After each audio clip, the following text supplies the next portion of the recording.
The Kundalini, the awakening of that energy, the creative energy, Kundalini, is the event in human evolution. Great event. But the knowledge of gods, knowledge of gurus have not yet awakened in man. Beliefs are purely intellectual. They just follow religious people and their ignorant practices.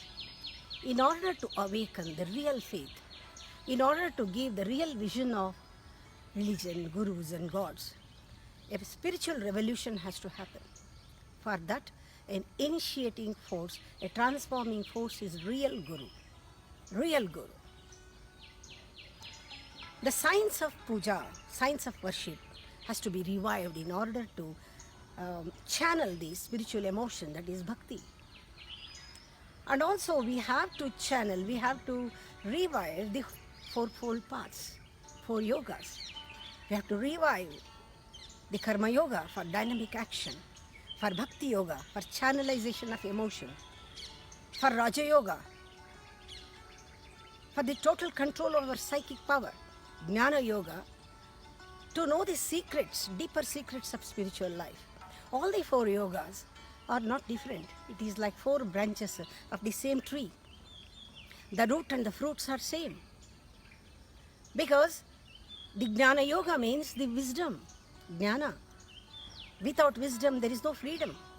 From that wisdom arises the real will to share the whole world.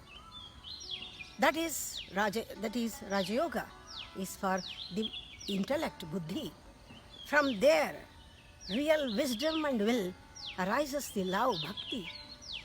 From bhakti, that devotion or emotion, love. From that, the karma, that is the action. Jnana, buddhi, bhava and karma. Wisdom, will, love, action. These are the mantras. We can bring revolution on this planet.